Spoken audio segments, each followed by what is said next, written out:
In order that the masses themselves may not guess what they are about, we further distract them with amusements, games, pastimes, passions, people's palaces.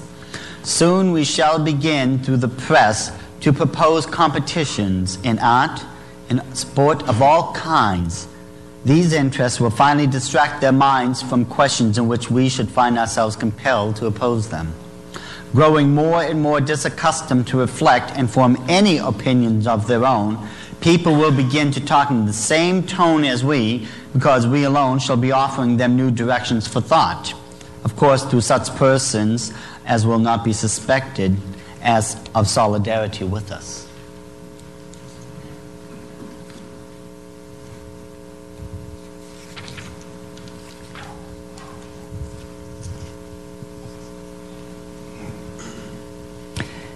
Verse 8. And all that dwell upon the earth shall worship him, whose names are not written in the book of life of the Lamb slain from the foundation of the world. Interesting enough, verse 9 just jumps in the middle of all this and states, if any man have an ear, let him hear. Even in the midst of all this, God is still trying to get a hold of these people's attention. Listen to what I'm saying, saith the Lord. I am still here.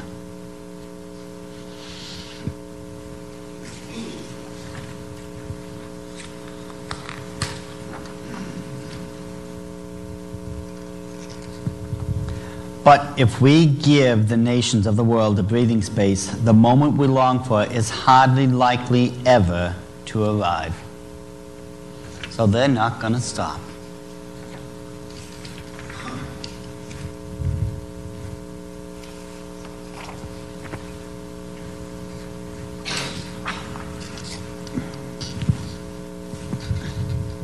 What we want is that from the first moment of its promulgation, while the peoples of the world are still stunned by the accomplished fact of the revolution, still in a condition of terror and uncertainty, they should recognize once for all that we are so strong, so inexpugnable, so superabundantly filled with power that in no case shall we take any account of them, and so far from paying any attention to their opinions or wishes, we are ready and able to crush with irresistible power all expression or manifestation thereof at every moment and in every place, that we have seized at once everything we wanted, and shall in no case divide our power with them.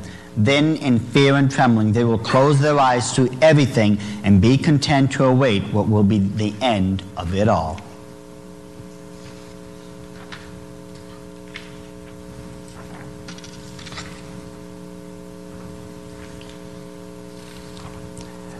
We shall make it our task to see that against us such things as plots shall no longer exist. With this purpose we shall slay without mercy all who take up arms in hands to oppose our coming into our kingdom.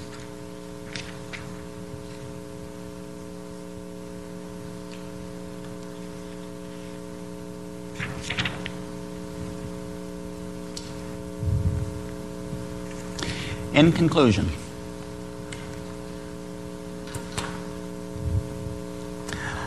I'm hoping that, even though I didn't have time to finish this, that I was able to show that there is an agreement here between what the Illuminati have written and what the protocols have been saying all along. I think, or at least I'm hoping, that through the two great seals, the maps of Washington, D.C., their political agenda, their 7-part plan, the protocols, the prophecies, and everything else, I'm simply hoping that I've awakened you at least enough to where you will take this information and share it with your neighbor, your friends, because I know you've got someone you can share this with. This way, it doesn't just stop, it goes on and goes on and goes on. What happens to it is going to be determined by you. If anyone have any questions or answers, Stan Johnson can give you, of course, my phone number, my address, my website, my email. Stan has the the whole package. Let me just leave this thought with you, ladies and gentlemen. Once again, let me tell you, you don't have to wait to get to heaven to act like a child of the King. Do it now.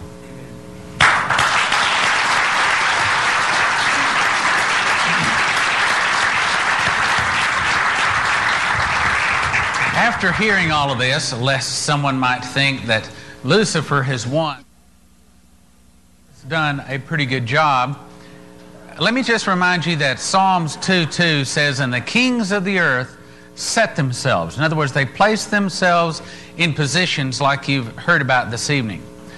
You rule the movie houses, you rule the music, you rule the paper, you rule the magazine, you rule the movies.